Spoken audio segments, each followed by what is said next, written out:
Welcome to NTR.Takeout. Many fear as President Trump immediately put his executive order into place and planned for a mass deportation of migrants. As of right now, migrants are stuck at the U.S. and Mexico border as Trump ends CBP 1 out. Will India take back 18,000 nationals? I believe that would be the right thing to do. Step up and be responsible for your citizens. Myself, I'm not against people wanting to come to the U.S., but I do believe laws and rules should be utilized and enforced like everywhere else. I also believe it's time the U.S. starts taking care of its own citizens. Please drop your comments below and also be sure to like the video, share, and subscribe.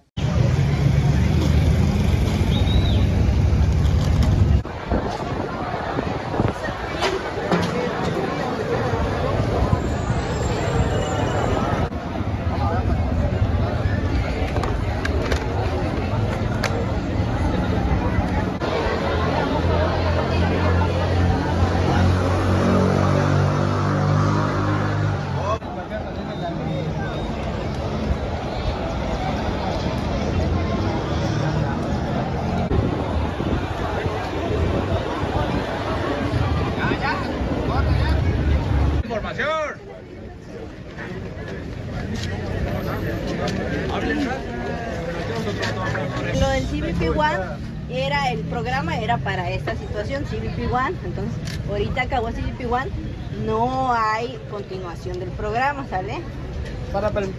En esa cuestión del programa acabó. Ahorita va información de licenciada para las personas que no escucharon, porque que no escucharon, ¿sale? Una pregunta, licenciada. Hay llanto y incertidumbre, de todo hay de todo. Entonces, ¿qué pensamos hacer? O sea, inmigración tampoco nos podrá ayudar para poder avanzar. ¿Qué piensan? O sea, entonces, ¿qué piensan hacer con nosotros? ¿Qué creen? ¿Que somos unos animales? También somos seres humanos y tienen que entender que también tienen familia.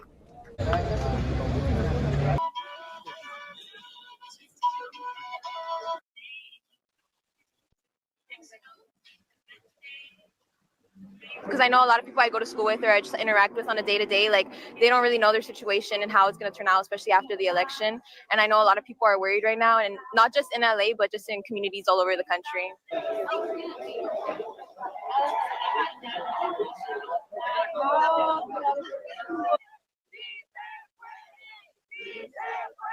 I have a few friends and family members as well who are in part of the immigrant community, and I do know that this coalition is doing a lot of work in this space to make sure we're bringing a lot of different organizations that have a common goal to uplift immigrant voices and bring awareness to what's going on in Congress, what's going on in the community regarding laws that are targeting these communities and essentially demonizing them.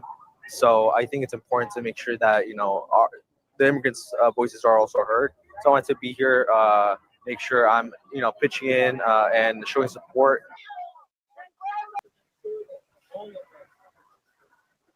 I think it's a little bit of everything. I think that in a sense we know what's coming because we know what has been promised to us over the campaign trail, and he's already sort of started instituting executive orders that he promised, right? Like we heard about his desire to want to end birthright citizenship, and that's one of the first executive orders that he instituted.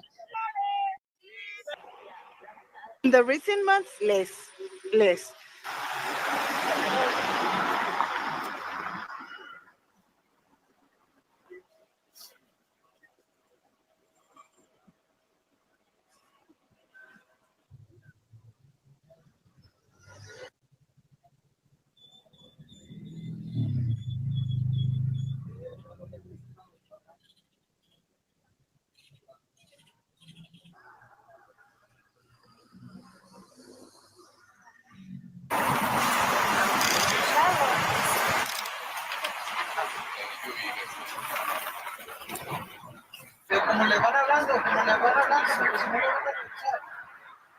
United States after President Donald Trump declared a national emergency at the southern border on Monday.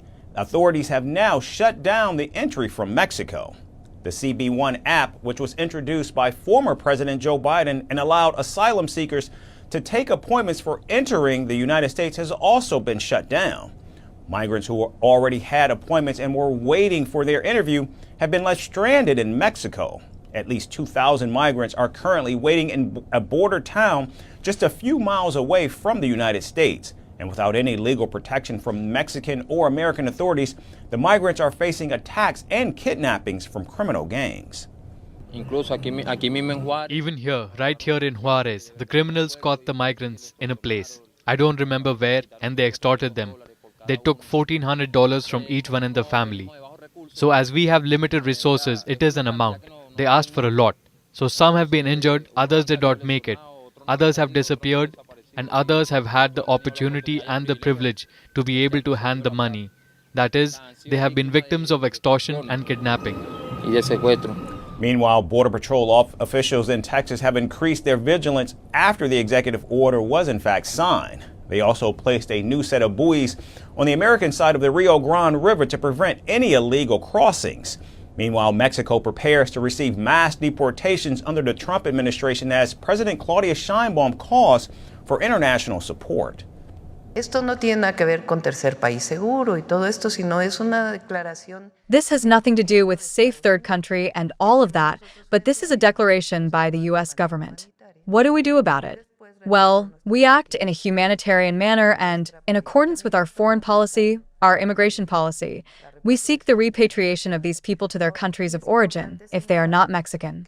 Now, it is important to note here that far fewer migrants are arriving at the northern border than were arriving even at that time because of the comprehensive humanitarian policy that we have been implementing to prevent people from arriving at the northern border. Now, President Trump has repeatedly promised to deport illegal migrants back to their home countries, which has soured relations between Washington and the host countries of the migrants. However, India has reportedly agreed to take back almost 18,000 nationals who immigrated to the United States illegally. Now, this comes after Secretary of State Marco Rubio met his Indian counterpart Jaishankar in Washington, making it the secretary's first high-level bilateral after taking office. The meeting also underscores the importance of the U.S.-India relationship. India Prime Minister Narendra Modi is known to have close ties with President Trump, often calling each other friends.